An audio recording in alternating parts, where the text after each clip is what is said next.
Welcome back to the Mastering Video Marketing Podcast. I'm Tony Reale. And I'm Ben Carlson.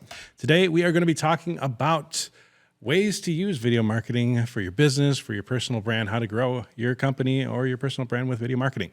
And special note, while we're recording this podcast, we're actually live streaming on our Facebook channel right now. So we're going to be kind of looking down. Hey, Danny Dodge just popped on. Hey, Danny. Thanks for joining us. So we're going to be we're recording the podcast, which will air in about a week, and we're going to be answering questions as they pop up online. So forgive any distractions. We got a lot of stuff going. There's a lot of technology happening. Using video marketing. That's right. I guess first thing we could talk about is a podcast. Yeah, absolutely. You know, we're doing it right now, and we actually just shot a couple shorts also that we'll be releasing on our different short form channels. So YouTube Shorts, Instagram, Facebook Reels, TikTok, LinkedIn, Twitter, all those platforms. We talk a lot about omnipresence and the importance of uploading across all those different platforms. And we're going to get into it today also, why it's important to not just put all your eggs in a single basket as well. No kidding. Some big news happening there. But so like doing a video podcast or doing a podcast fundamentally is a great chance for you to, I feel like there's a different tone when you're shooting a podcast. Yeah, absolutely. Like we can be more conversational. We can just get into a debate or talk about what's on our minds and stuff like that. Yeah. It's a great opportunity, obviously, for people to discover you on different platforms. So again, just regular video content on, say, like YouTube or Facebook, whatever, all those different platforms. Podcasts are their own platform. Yeah. You got like Apple and Spotify and Amazon Music, all the different podcasts. And so being able to have your content there just gets your brand in front of more people. And there's some people that prefer to consume content in that way. Yeah. Well, I think podcasts create a very unique look because a lot of times they are unscripted and it's just kind of stream of consciousness of the presenter. And so it's a great way for you to present yourself to your target audience, for you to be able to let them get to know you in a different way, in a more personal way. I know I follow several comedians. Pete Holmes, if you're watching this ever, I am a huge fan. You Made It Weird. We're not paid. It's just an amazing podcast. But it's one where like you almost get to feel like, oh, I'm like really good friends with the guy.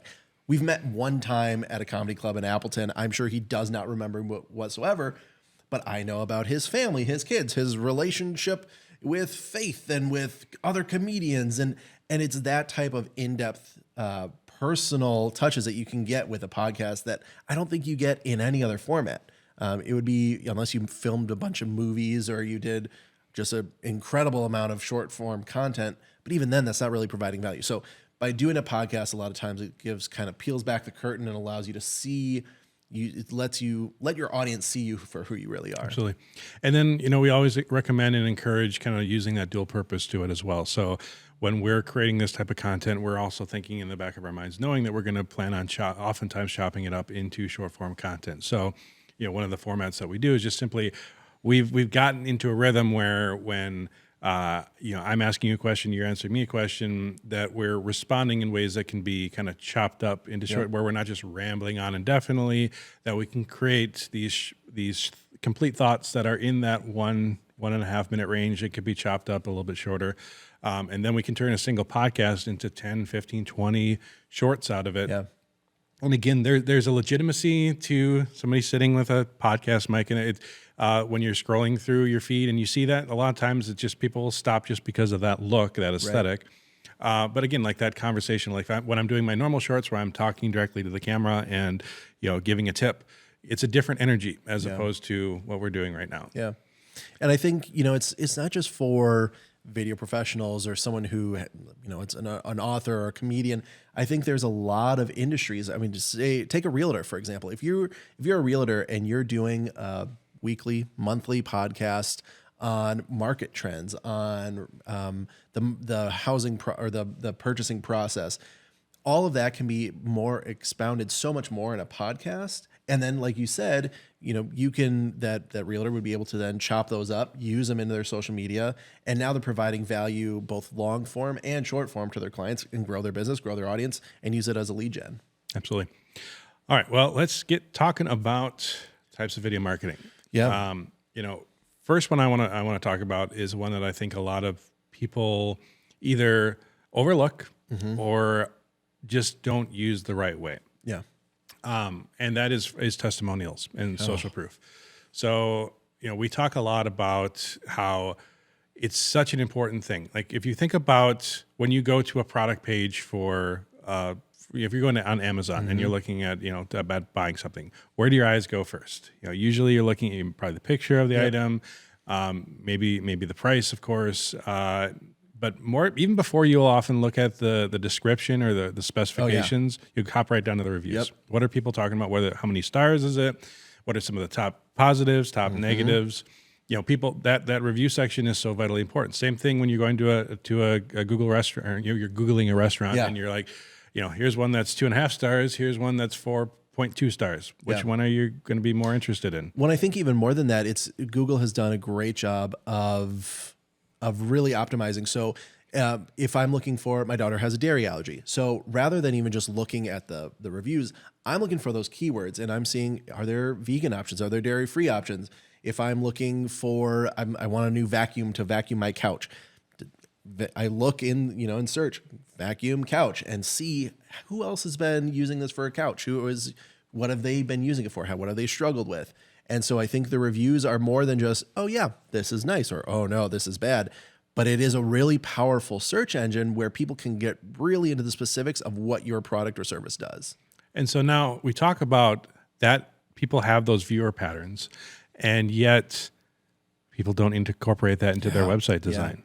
We started doing it ourselves where like on all of our brands, we have on the front page a review section, and it's different per company, but we have little scrolling reviews and obviously we're emphasizing the 5 stars, but it's a place for people to look at it and just see what other people are responding and how they're interacting with it. It's such a normal thing when you go to any shopping page. Yeah. In fact, if there aren't reviews, a lot of times you're more skeptical of the product than if there are. Yep. I'm more interested in a 3-star product on Amazon than I am a 0 reviewed product. Yeah. Yep. Frankly. Absolutely. And so incorporate that into your website design, of course. Like we're not even talking about video marketing at this point, just literally posting some of those reviews into a section of your website, hugely important. But then, of course, like what's a great way to get a better understanding of how that customer interacted with your company is through a testimonial or a case study, or just examples of the successes that you've had with your customers. So, of course, video is a great way to do that. And Tony, how do you recommend people get those reviews, those testimonials? Yep, exactly. A lot of times it can be like we've been hired countless times by companies to shoot testimonials. We'll go out, do a nice multicam interview, shoot some B-roll, and make it really, really nice and polished, a very high-end corporate video. But it doesn't always have to be that. Sure. A lot of times, if you have nothing and you want to get something, just hop onto like a Zoom call and just be like, hey, do you mind if we record this? Of course, you want to ask them first, but just ask them questions about your interactions. Throw that on either your website, turn it into a short for short form content, turn it, put it on your social media platforms, get some of that content out there. They can make great ads. They can make great shorts. They can make just great types of content that people can consume. It doesn't have to be overly polished. In fact, sometimes, even for us as a video production company, we'll do that type of content because it has a different aesthetic and it shows a different level of like a polished interview. Looks nice, and to a certain extent, I still recommend it. But mixing it with some rougher stuff gets people's attention because, again, when you're on TikTok or you're on Facebook and you're used to seeing a lot of, kind of rougher stuff shot on a cell phone or in portrait mode or whatever. When you see a lot of that type of content, you're more in line with that type of content. And when you see stuff that's overly produced, sometimes you immediately hop into this is a sales thing. This is promotional. Or even, they clearly paid this guy to say this. Sure. And by giving that more raw footage or that more raw look, a lot of people, oh no, this person obviously went out of their way to record this for them. They must have really liked it. So there is a psychology to it. And I think, even going back, I think a lot of businesses struggle with asking for that review. I just had an interaction yesterday with a plumbing company. Who had 300 plus Google reviews. I think it was like a 4.6 stars. So again, they weren't all 5 stars, but they had 300 plus people that wanted to go in and do it. I was like, wow, they must be really popular. And then at the end, after I had paid, the very next thing after I hit submit and paid, it was, hey, if you were really happy with your service, if you could, we'll send you a link. And if you could just go on and leave us a 5-star review, it's the same as a $20 tip for me. And that was the pitch. And it was just a simple ask. And they did a great job with the service. So I was like, heck yeah. And I jumped in. And that is how you build. It wasn't so much that they had way more customers than any other one. I think they just did a better job at asking for those recommendations. That if you believe in your business, if you believe in your service and the product that you offer, ask for the recommendation. Even if it's a negative one, at least you can address that, and you don't have someone out there evangelizing bad things about your company. But take those to heart. If it's a positive review, go on and comment. Say, thank you so much for taking the time. We really appreciate it. If it's a negative one, hey, we'd love to hear that feedback. Thank you so much. We're working to make it better. Let's talk. If we can talk privately, is there any way that we can fix this or make it better? Or maybe they were just a dinkwad, and because there are some dinkwad customers, and then you get the whole rest of the reviews get to see, oh yeah, no, that looks like just a dinkwad customer. Well, yeah, definitely. Because first of all, fundamentally, people trust other people's opinion of your company more than they trust your own opinion of your company. Yep. So again, you go to the Steam page, you're looking for a game. I want to see what other people thought of this game. I don't care what the manufacturer, the developer says about their game. But then also the other side of that is confirmation bias. Like people want to know that they made a good choice. Yeah. And even if it isn't just, hey, this is convincing you to work with us. This can just help either qualm their fears or just simply like show them I made the right choice. Yeah, so many times I've heard that interaction with our clients where they picked us and they out of a list of different other vendors that they could have chosen, and then you start hearing them like, I'm really glad I picked you guys, and so that you want to give that experience to your customers as well. They want to know that they made the right choice, and you want to celebrate them for making that right choice, of course. Yeah.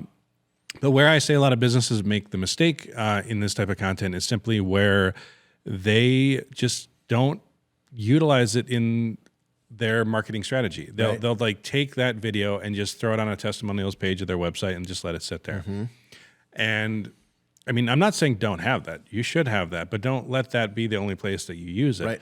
Chop it up into little shorts. Throw it on your social media pages. Turn that into ads. You know, like there's so many ways that you can utilize that. And again, one of the big things that we talk about with our Video Pathfinder system is the idea that we want to make sure that we're making the ads that our audience is going to respond to best, not just the ones that we think are amazing or whatever, or pretty or whatever.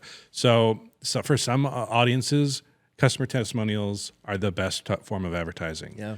So if you're not using that at all, then you're missing out a massive leg of your marketing strategy. Right. Speaking of Video Pathfinder, we'll do a quick plug for the Video Pathfinder Masterclass that we have. We launched a few weeks ago.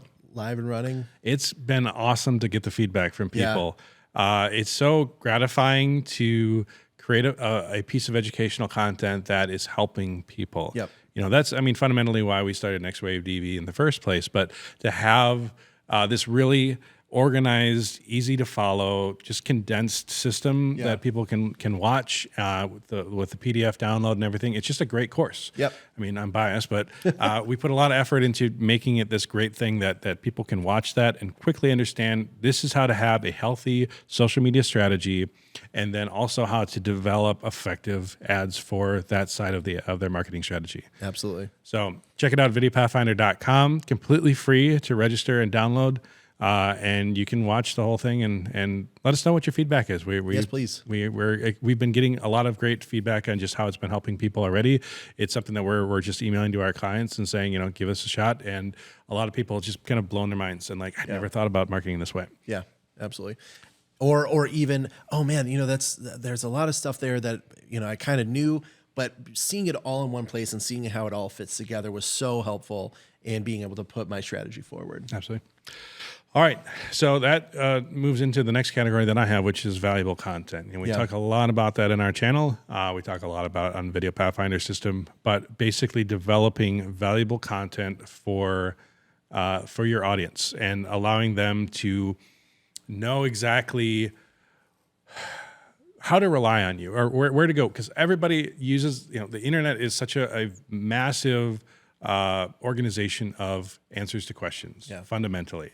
And are you answering some of those questions? Are people coming across your content when they need help? Sure. And I mean, I just got a message this morning from somebody that just is a friend on Facebook, and I've been doing a lot of my short form content, and they just out of the blue emailed me and said, "Can you tell me a little bit more about kind of marketing services that you guys offer?" Absolutely. Because they've seen our content, something clicked, and they're just like, "I need help." Yeah. And you're the first person that I thought of because I saw your content. Yeah. So that creating that value. Now for everybody, it's a little different. Every business is a little different. We're teaching marketing training. So that's kind of our main message that we're putting out there. But, you could be involved in medical, you could be involved in industrial, like it could be anything. Right. So creating content that people can rely on you and come across you, it just, the main thing that we always say is like, how can you expect people to know you exist if there's nothing for them to discover you with? Yeah, absolutely. So and making it also not overly salesy too. Yeah. I mean, we've had clients where as we've taken them through this valuable content process, they kind of go, well, so when can I start mentioning my brands? When can I start telling them, like, when can we monetize this? Yeah. Yeah. And you definitely, I'm not saying never put a call to action in there, but you need to be at a place of building your reputation way the heck before you start asking for anything out of that audience. Right. Yeah. Yeah. I mean, they have to be able to trust in you before they trust in what you're offering. And that's why the different forms of video marketing is so important. Having a podcast, having short form content, having long form content, being a cross-platform, omni-platform where they can see you in all these different areas helps build that trust that when you do say, hey, you've been along with me so far. I believe this is a great solution to a problem that you might be having. Check it out. That's no longer a sales pitch. That's just a friendly recommendation that, oh, by the way, is going to make sales. Absolutely. So Danny just popped on and asked a question. He said, how often do you find that you produce some really good social media content for a client and it dies there? They never do anything with it. Oh, absolutely, Danny. Yeah. That is something that we interact with a lot. And honestly, it was the reason that we transitioned our brand from just being a video production company to a video marketing agency. Yeah. Because so often we would give our clients a piece of content. We would put a lot of effort into it, make something amazing, and really then they wouldn't know what to do with it. Yeah. I use the analogy all the time. Like I've got a red Epic W 8K camera, full package with everything is over 40 grand worth of camera there. Yep. And I could hand that to the layperson and they wouldn't know what the heck to do with it. Yeah. They probably would end up shooting better video with their cell phone than they would with that camera because they don't know what they're doing with it. Yeah. And yet in the hands of an expert, you can shoot way better content with that. Mm-hmm. So it's kind of like that, where if we're giving somebody this video that, whatever it costs, $100 or $100,000, if they don't know what to do with it after the fact, it's not going to help them. It's not going to benefit them. Right. And so the strategy then is really going, instead of here's the best video, figure out how to use it. It's what is the goal that we want with this marketing campaign, whatever it might be, whether we're doing an ad campaign, whether it's brand awareness, direct response, whatever it might be. What are the results that we want? And then let's create content that is more likely to get those results. Exactly. And when we flip that action, we get a way better ROI for our customers. Mm-hmm. We start to go with a results-focused content creation strategy instead of this is what I know I need a video, right? Yeah. A lot of times, like when it comes to strategy development, a lot of clients it's like going on WebMD and trying to self-diagnose themselves. They'll be like, well, it hurts here, and I know, so I think I've got this. Yeah. And if we as a vendor just go, okay, sure, you said that it hurts, here's your prescription, bam. And then they go home and they die because they either we gave them the wrong medication and they were allergic to it, or just simply it doesn't do anything because that wasn't the actual problem that they had. Yeah. So we need to actually do our due diligence and sit down with them and diagnose where they're at and what they need. It's not enough for us to just go, you tell me what you need and I'll figure it and I'll just do it. Yeah. So if, we've said this so many times before, on the podcast and a short form, if you aren't designing your messaging into your creative, you are missing out on what that creative can do for you, whether it's video or photo. So whether if you're a small business, a large business, a marketing professional, wherever you're at, get your creatives involved early in that process, because they are going to help guide that message. You build that message from the ground up, rather than just saying, all right, here's what we want to do, put some pictures behind it and call it a day. And you'll end up with, the poison pill that ends up either not doing anything or kills you. All right. So we were talking about short form content earlier. And I think for a lot of people now, when this podcast airs, it'll be in about a week from when we're recording it. So who knows where everything will be by then. Right. But a few days ago, there was the congressional hearing on TikTok. And you were more versed in this than I was, so I'll let you take over. Yeah, it was a train wreck that I couldn't help but watch. It was astounding to see, so many of our elected officials, bipartisan. This isn't a political thing. This isn't right, left, red, blue. It was Republican and Democrat in a very pivotal moment, dropping the ball horrendously. And I'm sure there will be people that disagree with that. But the questions that they were asking did not really hit on the issues. And I'll be honest, there are some major issues. I think data security is a huge issue. I think interference from foreign governments is a huge issue. That's not what was addressed. And they went after one single company as a scapegoat. Partly because a lot of large social media companies are lobbying for them to do so, because TikTok is a huge disruptor in their industry, which I think is very telling for businesses out there. I think there's currently 5 million US businesses that are using TikTok, and 78% of small businesses say that TikTok drives profits. And not just drives profits, but they see within a 6-month time driving profits, which as a small business, that influx in cash is a huge deal. So the idea that we're just going to chop off the leg of this absolutely powerful, game-changing tool to appease a larger, less easily adaptable engine of both Meta and YouTube, they're trying to adapt, but they are not able to do it as quickly. And we're seeing the changes happen, but I think TikTok was able to just corner market and create something that it's the number one app. And so where does that leave us? And I think, we talk about being omnipresent in our approach. And I think that's never been more important, because we are going to see changes happening. TikTok might get banned. That is, especially for the bipartisan, that's one of the reoccurring themes throughout the congressional hearing was, TikTok did something that no one else has done, and that's to unify the right and the left. Okay. With a great misunderstanding of what was happening. But I do think change is going to happen, because it is seeing such a bipartisan effort to push it forward, whether it's TikTok getting banned entirely or severely crippled, or just data privacy in general getting kind of locked in, which again is not a bad thing. I'm not against that, but I do think what that means is we are going to have to be much more strategic in our digital content creation. Excuse me. You have the iOS 14, is it iOS 14 update that a lot of marketers said, this is the end of social media marketing. How are we going to know how to target people so specifically when they walk by this one spot for this one thing? And the answer is very simple. Change your creative. Target your creative. If as this world is evolving, targeting the creative is never going to be more important. And we talk about that a lot in our Video Pathfinder system. We talk about that a lot with our clients, and like we were just saying before, where you have to be able to get your audience to raise their hand versus saying, hey, you in the audience. And how do you do that effectively? Targeting a message that relates to them.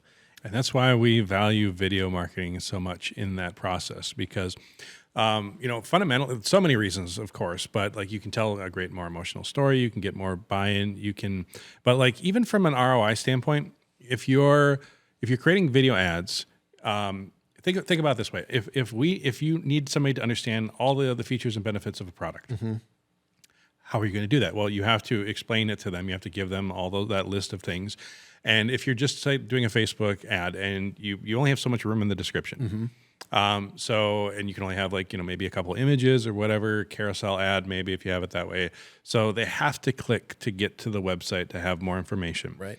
Now you're getting them off the platform. Which they do not, the platform does not like. Right. Well, they'll charge you for it. They're happy to charge you for it. But the whole thing that we've talked about many times is that all social media platforms have is audience retention. Yes. So attention and retention. They want them to stay on the platform. So if you are going to take them off of the platform's going to say, sure, it's going to cost you. Yeah. And so they will charge more for that at an ad level. And they're also not eager to push that ad as heavily per se if it's, pushing it off there. Let's talk about a video ad. What does a video ad do? Well, first of all, it can give people a bunch of information in a locked off period of time without having to pull them off of the platform. So there's that. If the ad is engaging and actually causes people to stay on the platform longer and watch that content more, the platform will actually reward that by lowering your costs. So it's already going to be less because you're not pulling them off the platform. It's actually can go down if the ad is more engaging. If people are commenting, sharing, liking it, your costs can go down. So you're creating content that is more engaging, that answers the questions that people would have more without having to pull them off the platform. That's why video advertising is a much better place to really focus your energy on it. Yeah. And so that's why we say in that content you need to be letting the content do the qualifying and really pulling out who is the most interested in. That's why having a good hook at the open is so important, because you want to be saying to your audience, if you're interested in this, we really only want the people sticking around that are going to be potential buyers. Yeah. And let the other people go by. And that's where the algorithms have gotten so good that as they start to see those viewer patterns, they're able to just then start to see, okay, well, these type of people like it, show it to more of these type of people. Yeah. And then that's why the creative can do the targeting. It doesn't have to be so narrowing and focusing. And as data privacy changes and shifts and gets more strict, it's going to be harder and harder to rely on, the pixel data to say somebody went to the website and they did or they didn't buy or whatever. We're going to have to rely on the creative being the dominant form of qualifying customers. Yeah. Danny popped in again and said, I think your willingness to carry your client through the complete process and not just expect them to know what to do with the content after you produce is a huge value add to what you provide. Oh, thanks, Danny. Thanks, Danny. And 100%. We realize that how do we exist long term? How do we, cell phones? I mean, we're currently live streaming on our Facebook platform using my Note 4 or not Note 4 Fold 4 phone, and the quality of that is pretty good. And it's sitting next to at the time was a $6,000-$7,000 camera, and between the two of them, I mean the Ursa is better, but they're both good. Yeah. We're at a point where the quality of content production that you can do on a cell phone is good. Yeah. So why work with a video professional company? And so we have to not be just saying we can make prettier images than you can. That's not always the best ROI for our client. Yeah. There are certain clients that need that, sure. But what's more important to a client is the ability to have video that actually does something, that actually gets results. Right. And I think that's not just for us. Danny, I think you bring up a great point of that's what every company should be doing for their clients is helping them. Customers don't want to have to think. And so if you can create a way to show them exactly what to do with your product or service, why it would help. And, what we always talk about is the emotion that goes behind it. So not just solving a problem, but the emotion that elicits when that problem is solved, and walking them through that, guiding them through that each step of the way, whether they, we talk about our customer journey a lot, where, what point are they in that process, and creating that messaging specifically for them to help them do exactly just that is a huge value added.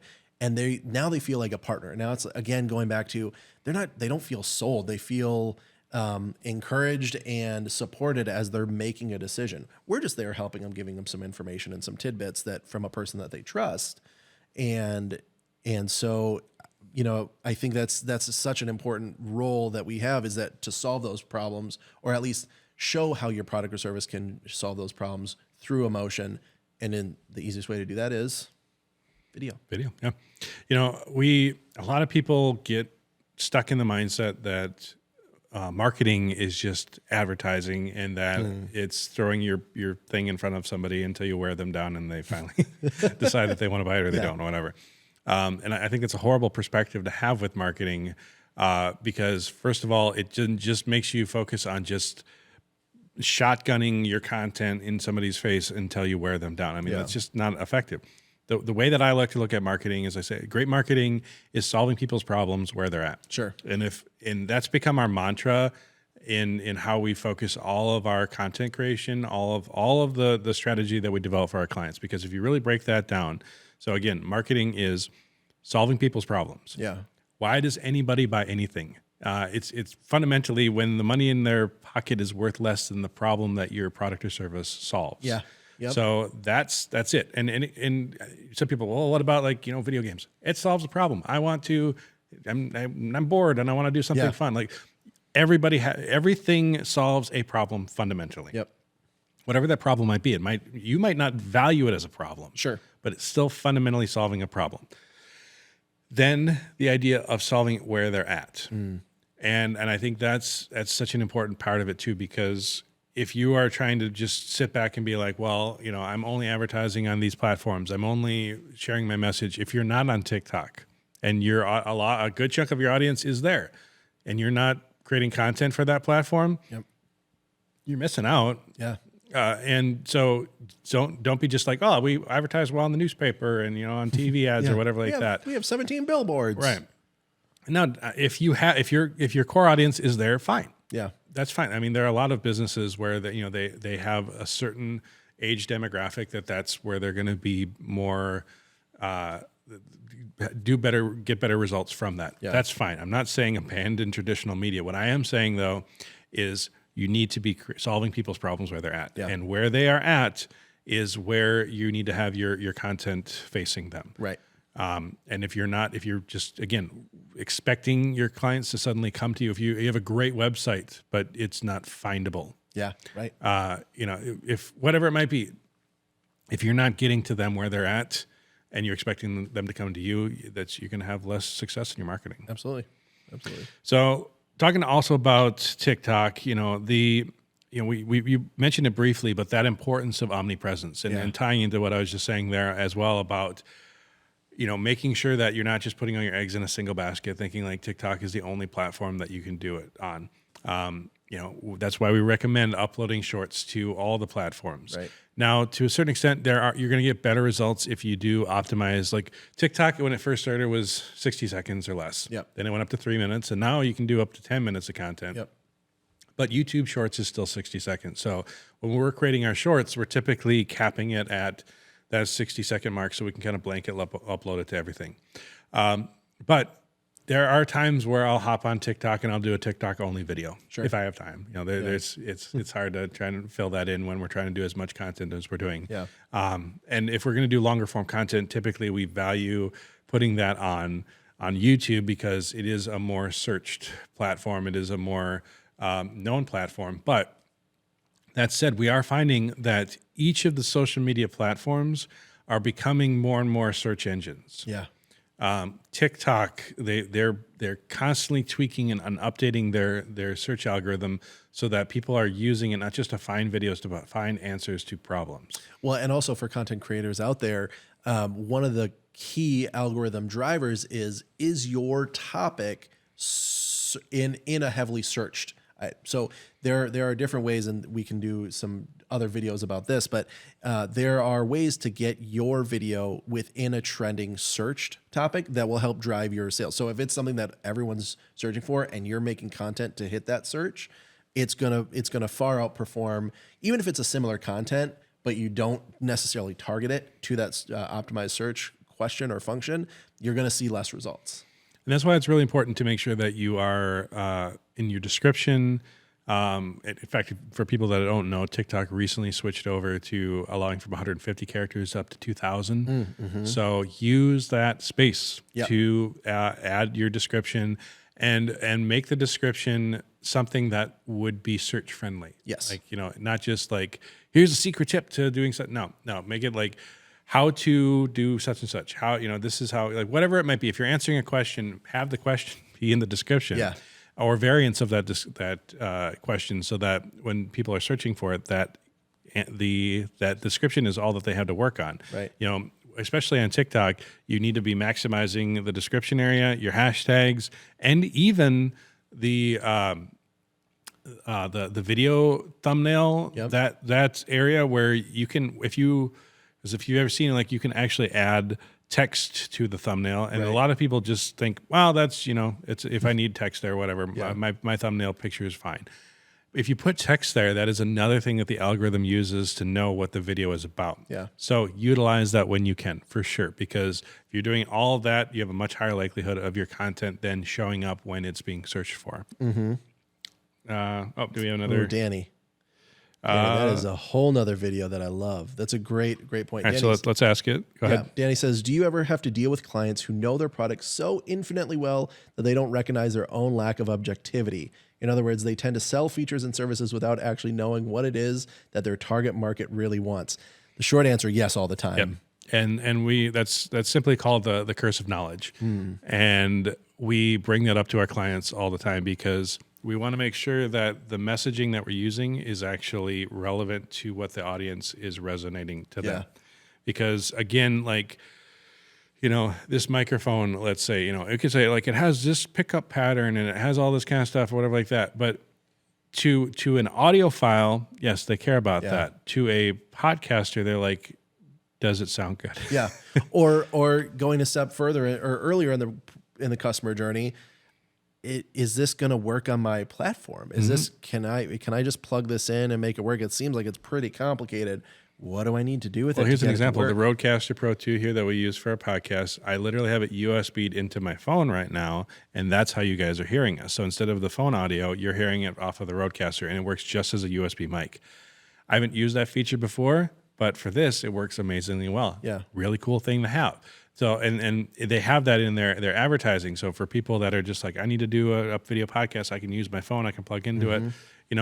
Those are the things that, as opposed to like, there's so many bells and whistles in that thing that I don't even know how to use. Yeah. But it became a great tool for what we were needing to do, and we're doing a lot more live streaming and for other clients as well. So necessary tool. But sometimes those simple little features are the things that are going to resonate the most with your audience. Yep. We often say with our clients that we want to make sure that we aren't giving our customers work. Yeah.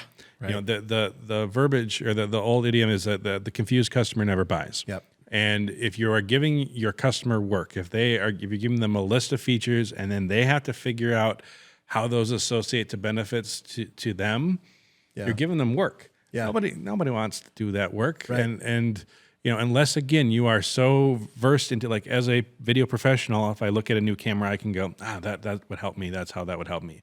But unless you are that type of a customer, again, it's you're doing work. You're making your audience have to do work. Yeah. So making sure that you are stripping away that discovery process that the audience has to do and allow them to just be thrown the main benefits that they care about. And how do you do that, Ben?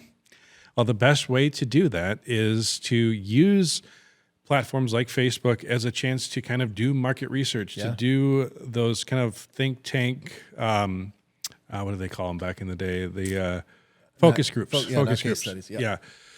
To use it as that and basically start to see what message is resonating best with your audience. And so what we often will do is we'll kind of work with the client, we'll break it down and say, okay, what are the key things? We'll look at their reviews, because that's a great place to find. Right. And that's why it's so important to have them.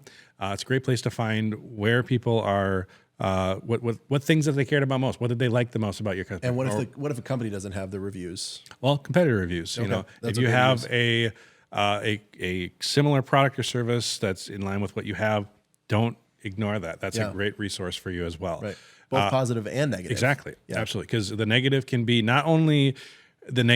a reason a way to differentiate yourself and your brand from your competition, but it can also be ways to defang your audience in the advertising that you do.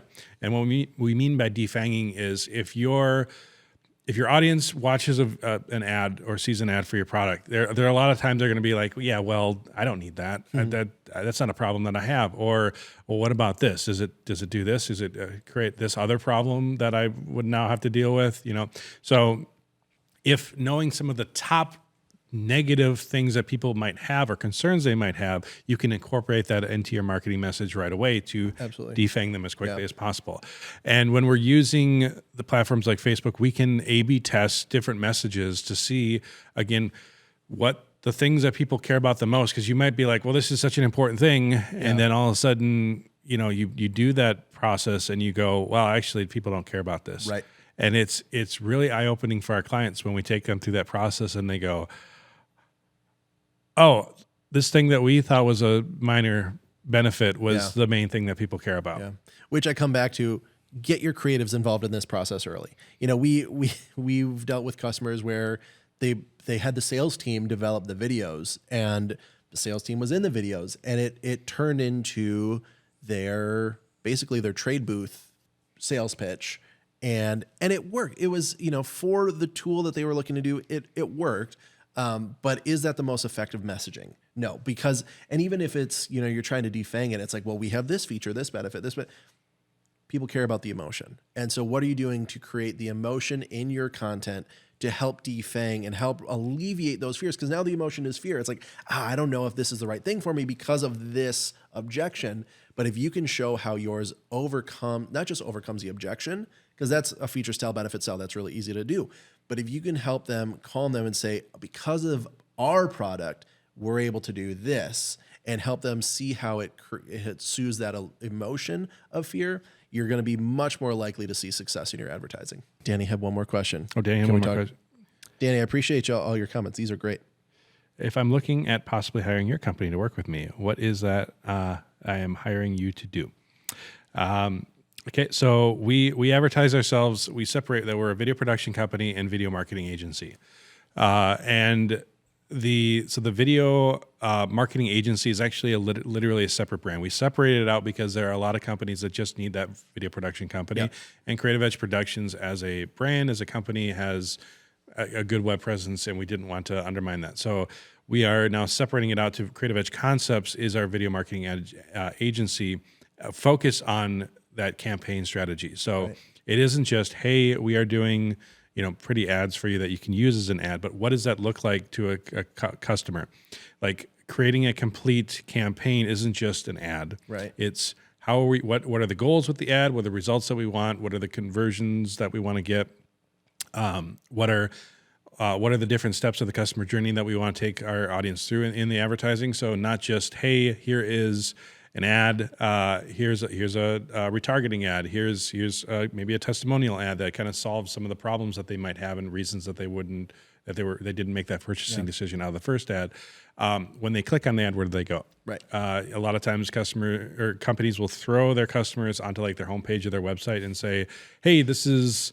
You want to learn more? Here's more. Here's the whole website. Which again, now you're giving work to your customer. Now you're saying to them, "Hey, I need to figure this out on my own. I need to figure out where's the product page, where's anything like that." And so we realized the importance of developing cohesive landing pages was important. So that now we don't want to be a full-blown web designer. There are other companies that do that really well, but we did want to incorporate landing page design into our business model so that we can not have our customers just, because the other side of it too isn't just, hey, make a landing page for my product. It's also, if we're doing an ad with a certain tone and certain energy and a certain verbiage, and then you dump them to a totally different web page that doesn't feel anything like that ad, that's jarring too. So we can create a landing page that is exactly in line with the ad that you just watched without having to change your whole website, the verbiage, the imagery, any of that kind of stuff. Yeah.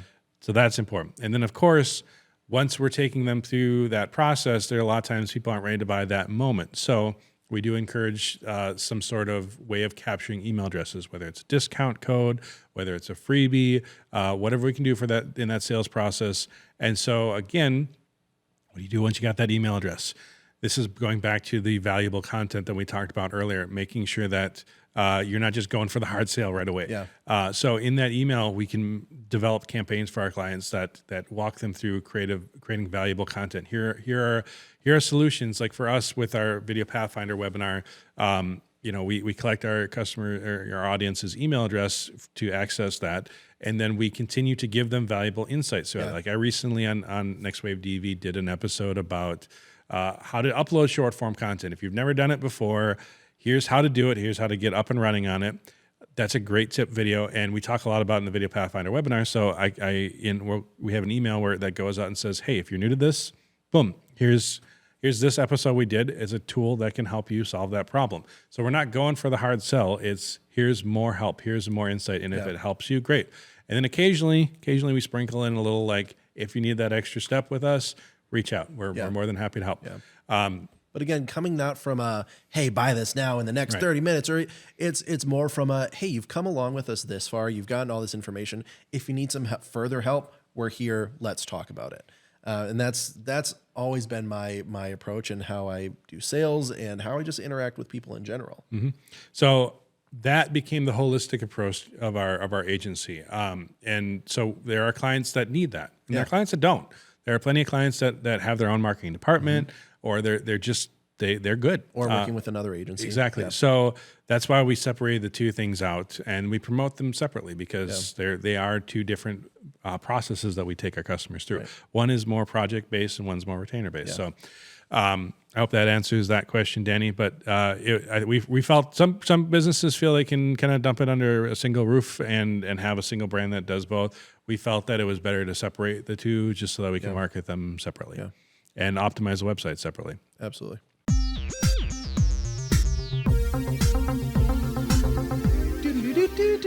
Welcome to the Pop Culture Corner. Pop Culture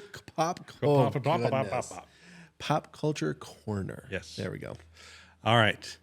Well, Star Trek Picard is still running. I knew you were going and I'm going to talk about it because the most recent episode. We're shooting this podcast a little early, so episode 6 is the most recent episode of Star Trek Picard, and oh my gosh, Ben, it was amazing. It is endearing to hear how much you swoon over this show. It was good. It was such a love letter to fans of Trek. They were just pulling back callbacks from so many different episodes and movies, and it's great. It was great. From every end of the spectrum, it was just a fun romp because I remember back when Next Generation first came out, they were very adamant about trying to separate themselves from the original series. They didn't want the show to just be, retreading all the other stuff, and so they wanted everything to be original. They didn't mention the previous characters in the previous Enterprise very often. Then they started to sprinkle the characters in a little bit. We had cameos from Dr. McCoy and Spock and Scotty, and but it wasn't heavy. It was very, very, very light. And then with each show, I think they also wanted to make sure that there was still references to stuff that had come before, but they didn't want it to be too heavy. This episode was definitely a chance for them to just say, what if in this world, what was it like? All right, this is going to be a minor spoiler. Oh no. So you can skip ahead, but I'll just simply one. In that, and you kind of see it in the trailer, so it isn't like crazy spoiler, but they have the Fleet Museum. Okay. And in the Fleet Museum, they have some of the famous ships from previous movies, previous shows. They have the Defiant, they have the Voyager, the Enterprise A, other ships that I won't spoil any more than that. But you don't go in it, but they show them, the characters talk about them. It's like, hey, we're actually recognizing what came before. As fans, we gush over it, but then to actually see the characters in the show gushing over it was just a lot of fun. Yeah.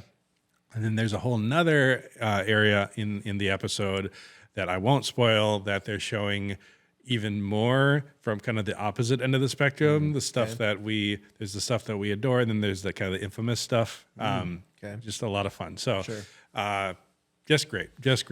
So Tony, I know one of the things that we've talked about, I was a Voyager fan.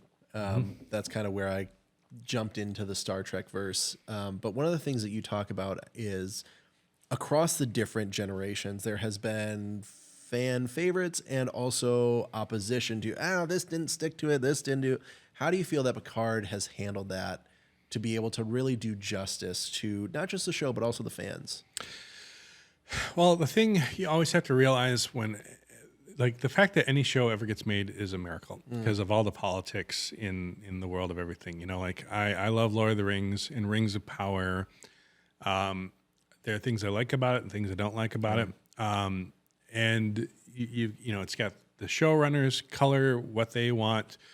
Sometimes, like for Picard, for example, like to get Patrick Stewart back, they had to allow the show to be something that he was willing to jump on board with, and he wanted to do something different.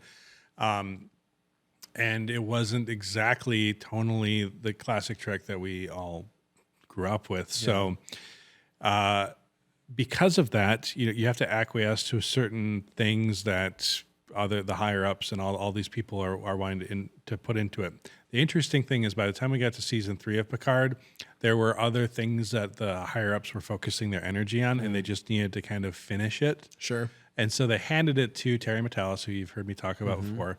And he, being a hardcore fan, kind of swung in and he was like, what would be like the coolest way to end this chapter of Trek? Because not just as a producer or director, but as a fan. As a fan. But then also reaching out to each of the actors. First of all, hoping that they'll come back. But then would you like Geordi famously, he in the Next Generation show, he kind of was always not doing the greatest in his love life. He couldn't ever retain a relationship, and they kind of wrote him as a character that was just kind of fumbling around with the ladies. And LeVar Burton was like, he really wanted to find a way to make that, not that way. Like he wanted the closing chapter of Geordi to be a family man, that, to be at that level of success.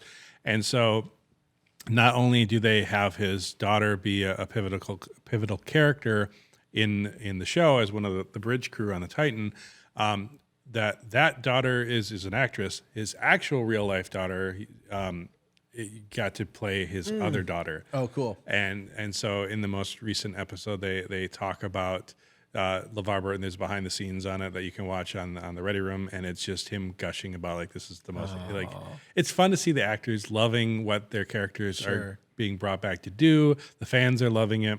There's just not a lot of time where we get that. Like in a lot of modern Star Wars, in a lot of modern shows and stuff like that. Sometimes it's just the audience gets what they're given, and to actually be at a place where the actors are loving what they're doing, the producers are loving what they're doing, the audience is loving what's happening. It's a neat place to be in. I'm just enjoying it while it lasts. Sure, to a certain extent. But I mean, there's so many politics into making anything, and fundamentally, you can't blame the studio when they Paramount Plus needs to make money off of this. Yeah. And Star Trek is an expensive show to make. Yeah. It's a heck of a lot cheaper to do a cop drama than it is to do spaceships and CGI and custom built sets and all that kind of stuff. Big name actors. Exactly. Yeah.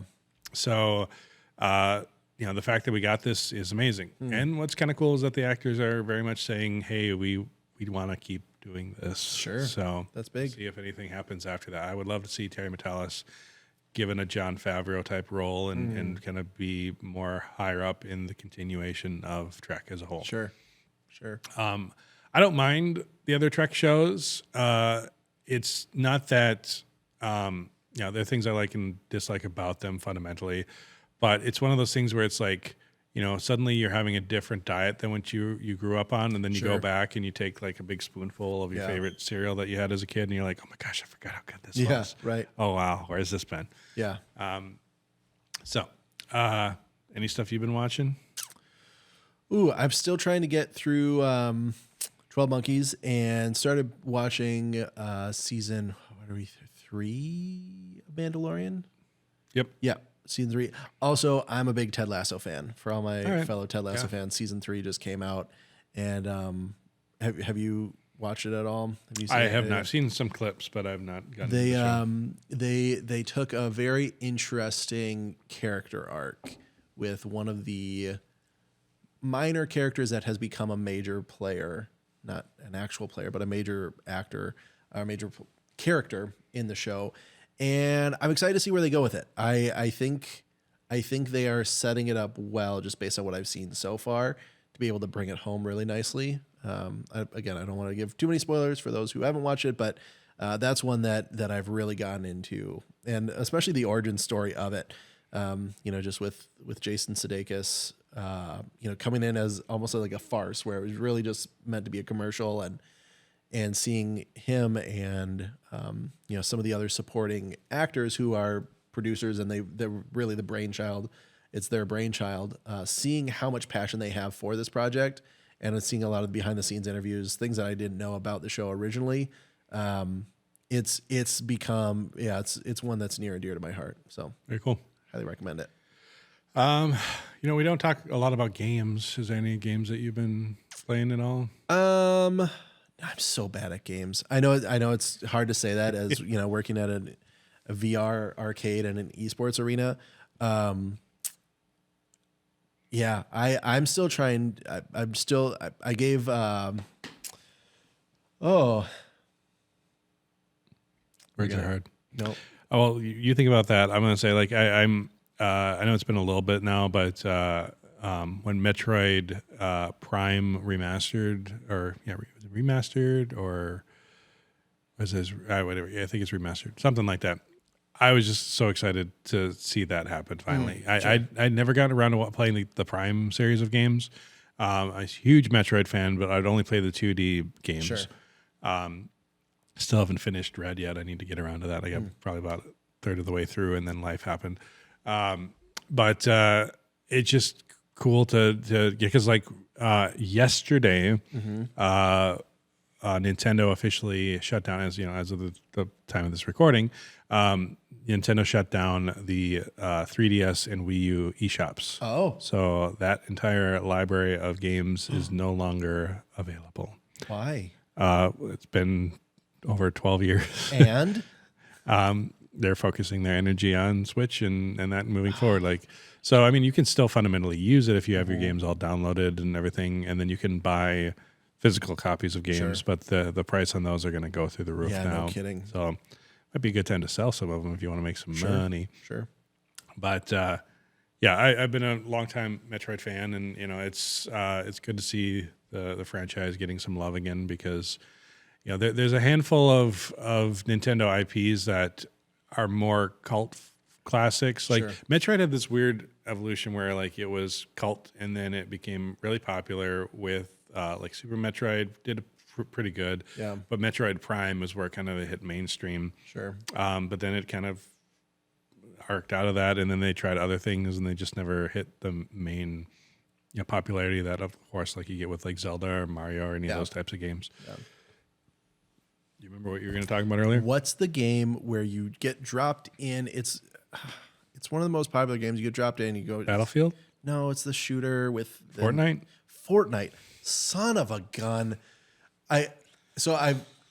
My nephew will play Fortnite. I try to play, and then he'll come in and just school me left or right. He's 10, 11, 12.